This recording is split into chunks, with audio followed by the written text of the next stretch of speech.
When we started this health care debate, the President led with a very big promise to the American people. If you like the health care that you can have, that you currently have, you can keep it. Today, the headline reads that 20,000 Americans who work for Home Depot will no longer be the case.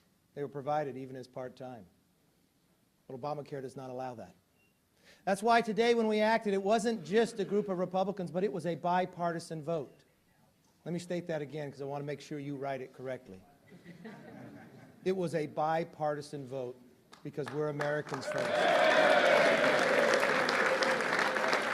All right, ladies and gentlemen, welcome back to the Steve Malzberg Show. That was Congressman Kevin McCarthy earlier today after the House overwhelmingly on, yes, a bipartisan vote, 2 Democrats weighing in with the Republicans to defund Obamacare and to continue to fund the government through a continuing resolution for the next 3 months. Joining us now is one of those Republican House members who happens to be an MD and had a very successful practice before joining Congress, Congressman Phil Rowe, Republican from the great state of Tennessee. Hello, Congressman. Hey, Steve. Thanks for having me on today. It's my pleasure. Thanks for taking the time to be with us. A very, very significant day, very historic day.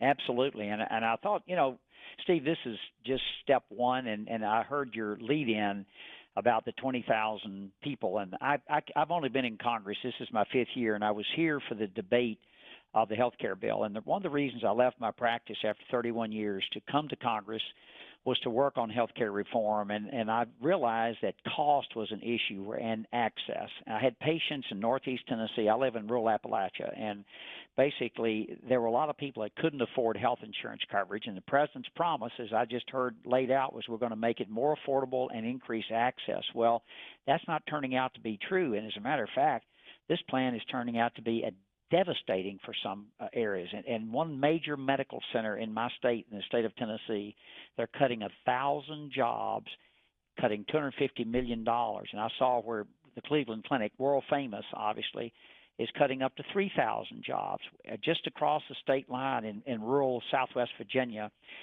even more rural than where I live, in Lee County. The 1st of October, their hospital closes. It will never open again. And so I can go on and on about the unintended consequences of this bill.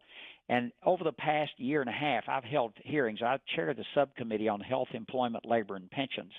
And any private health insurance plan comes through my subcommittee if it affects it. And so I went out and listened to small businesses around the country, Butler, Pennsylvania, Concord, North Carolina, Lexington, Kentucky, Evansville, Indiana, and so on. And the theme was the same everywhere, the uncertainty. People had held back hiring. They don't know what to do. And here's someone like myself, and this, Steve, doesn't say a lot about my intelligence, but I read the 2,700-page bill. No, it does. It says a lot about your patience, I'll tell you that. It took a while, yeah. But I can't even tell my wife what our premium is going to look like 2 weeks from now. I can't tell anybody who works for me here in Congress what their premium is going to look like.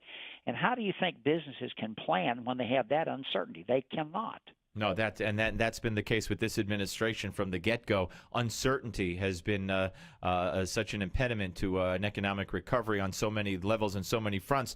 Congressman, the criticism, of course, which I got to tell you a little bit about me very quickly. I was very disappointed when I thought before the break that the leadership in the House didn't have the stomach for this at all, and I was very surprised and pleased at what's occurred today. But, of course, as you know, and one of the reasons the leadership was hesitant was because it's a battle with the media. But I thought the press conference today, the speakers today at that press conference where all you guys were gathered around the leadership, expressing just what you said now about how in state after state, and referring to vulnerable members of the Senate on the Democratic side and giving specifics onto how that state is losing jobs. Here's the company that's doing it. Here's how many people are affected. If that message keeps getting out, the public will understand, hey, they're doing us a favor here, and it's not going to be the Republicans shutting down the government. It's going to be a president and a Senate that refuse to negotiate and talk and just want it all their way. Steve, you're right. I am disconnected. I'm in my district all the time, and I've been there for over 35 years in that district, working and seeing patients. And I went home this summer from my town halls and from Kiwanis and Rotary clubs and so forth, and I specifically put PowerPoint presentations for the budget, and I thought immigration was going to be a hot-button issue. I went to that. before Syria came up, and we had people write their questions on cards so we could track what the questions were. 80% of the questions were healthcare, and I deliberately tried to push the discussion in another direction. 80%, and the reason was because this bill was coming to fruition, and it affected them in a very personal way. And let me give you how personal. My doctor at home just retired. I was in medical school with him, and a great doctor, well respected, and because of all of the requirements of this bill, he and his partner just quit. So we lost 40% of the urologists in my hometown because of this bill. And doctor, you know, I mean, you don't know this. I'm a devout hypochondriac, and we serious, love you guys. Serious, I know you do. And I got to tell you, I mean, I have so many doctors as friends, and that I know, and there's not one that has anything good to say. And you know, story after story. Forget the people who are getting laid off, losing their health coverage, the companies that are making changes, the part-time unemployment becoming the new normal, as expressed by Eric Cantor today. All of that. But when it comes to medical care, seeing nurse practitioners instead of doctors, over the internet instead of going to the office, group visits. I mean, what lies ahead if Great Britain and Canada are any indication, and that's what Tom Daschle, who was the architect of all this but couldn't get the position because he was too big of a tax cheat. What Tom Daschle based it on was the British plan. What lies ahead is a nightmare for the American public, and they don't even have a clue. You know, Stephen, that would be fine with me if Tom Daschle had to get in the same line that some guy that lives in Stony Creek in Carter County in East Tennessee does. But he won't. And that's the problem with the ruling elite. Won't have to abide by the same rules. They won't have to do. And I saw those patients every day in my office. And that's one of the reasons that we kept hearing there were no Republican alternatives and blah, blah, blah.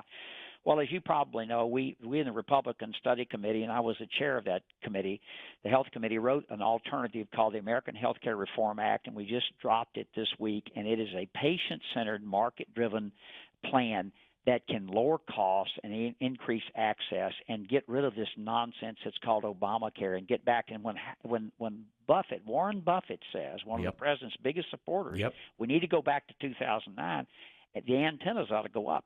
Yep, absolutely. A couple more for you. Obama said today he was speaking at a Ford plant in the Midwest, and he said, and I could play it for you, but he said, the Congress is trying to mess with me.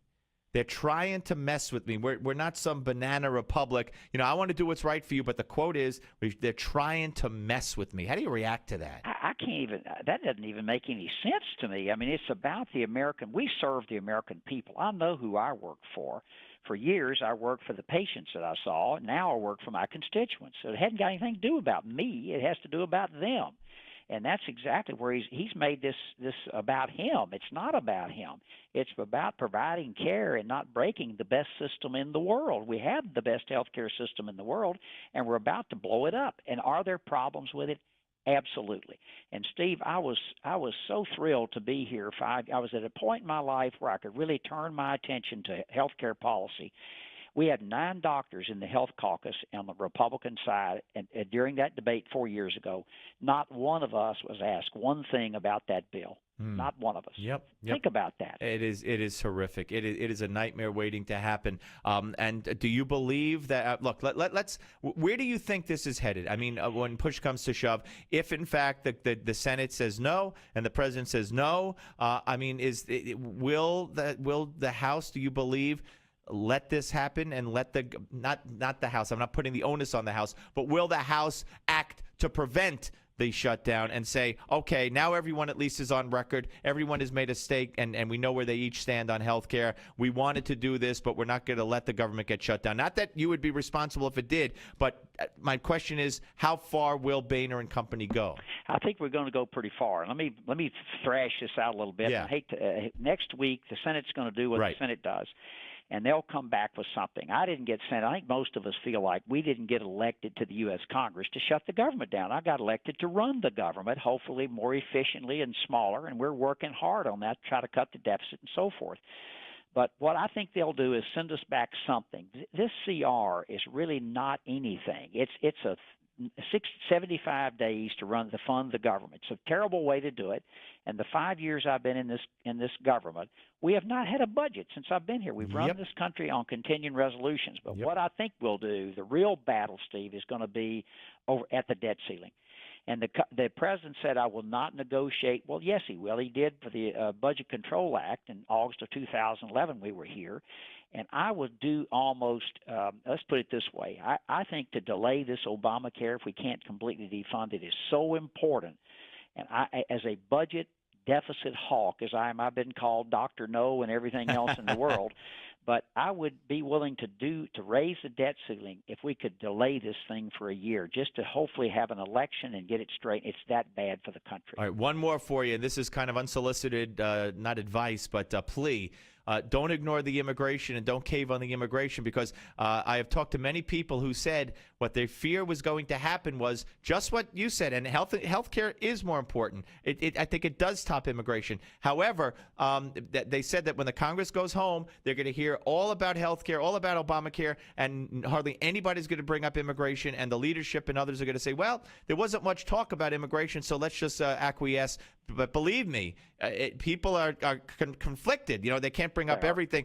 Don't let that immigration bill go through. I think what we've seen in the Senate, that the 1,200-page bill, one of the things I want our listeners to know, anytime you see anything that's over 1,000 pages, we do it badly. I mean, there's all kinds of stuff in there that nobody, and people don't read it. I think that's the problem I've had. I'm so type A that I read these things, but we shouldn't do that. We should do something. If we do immigration reform, it should be understandable, and it should be fairly simple, and it shouldn't be so extensive as to need a 1,200-page bill. Gotcha. Hey, Congressman, a real pleasure to talk to you. I hope you'll come back, sir. Thanks, Steve. Thanks for having me on. My pleasure. Okay, that's Congressman Phil Rowe from Tennessee, 1st Congressional District, not former, he's an MD. He is a doctor, former practicing physician who left that practice to try to straighten out the healthcare mess in Washington, and here we are. Very interesting, very historic day today.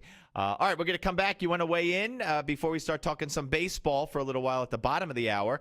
We could take calls on healthcare or some other issues at 855-777-9660, 855-777 or 777-9660 on the Steve Malzberg Show on Newsmax TV and radio. The Steve Malzberg Show.